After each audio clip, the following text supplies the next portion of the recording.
ఈరోజు శివ పరమాత్మ తెలియచేస్తున్న మధుర మహావాక్యాల యొక్క సారం విందాము. మధురమైన పిల్లలు, విశ్వానికి అధికారులుగా తయారు చేసే తండ్రిని చాలా అభిరుచితో ప్రేమగా స్మృతి చేయండి. స్మృతి ద్వారానే మీరు సతోప్రధానంగా అవుతారు. ప్రశ్న: ఏ విషయముపై సంపూర్ణ గమనముంచితే బుద్ధి తలుపులు తెరుచుకుంటాయి? జవాబు: చదువుపై. స్వయంగా భగవంతుడు చదివిస్తున్నారు. అందువలన చదువును ఎప్పుడూ మిస్ చేయరాదు. ఎంతవరకు జీవించి ఉంటారో అంతవరకు అమృతం త్రాగాలి. చదువుపై గమనం ఉంచాలి. ఆబ్సెంట్ అవ్వరాదు. ఎక్కడో ఒక చోట వెతుక్కునైనా మురళి తప్పకుండా చదవాలి. మురళిలో ప్రతిరోజు కొత్త కొత్త పాయింట్లు వెలువడుతూ ఉంటాయి. వాటి ద్వారా మీ బుద్ధి తలుపులు తెరుచుకుంటూ ఉంటాయి. ధారణ కొరకు ముఖ్య సారం.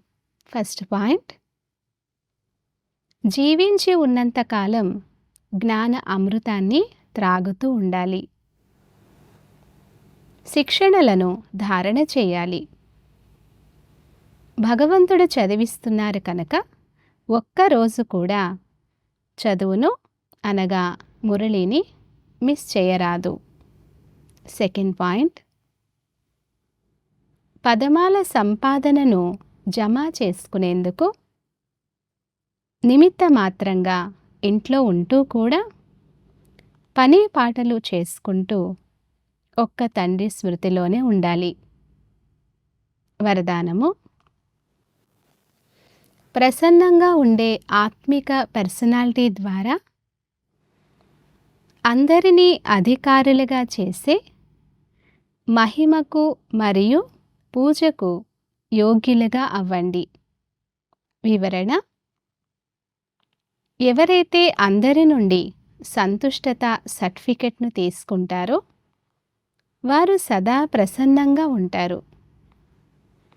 అంతేకాక ఆ ప్రసన్నత యొక్క ఆత్మిక పర్సనాలిటీ కారణంగా ప్రసిద్ధి చెందుతారు.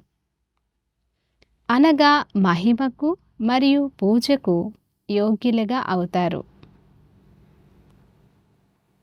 శుభచింతకులుగా ప్రసన్న చిత్తులుగా ఉండే ఆత్మలైన మీ ద్వారా అందరికీ సంతోషం, ఆధారం, ధైర్యమనే రెక్కలు, ఉమంగ ఉత్సాహం ప్రాప్తిస్తాయి. ఈ ప్రాప్తి కొంతమందిని అధికారులుగా చేస్తుంది, కొంతమంది భక్తులుగా అవుతారు. స్లోగన్: తండ్రి నుండి వరదానాన్ని ప్రాప్తి చేసుకునేందుకు సాధనము హృదయపూర్వకమైన స్నేహం.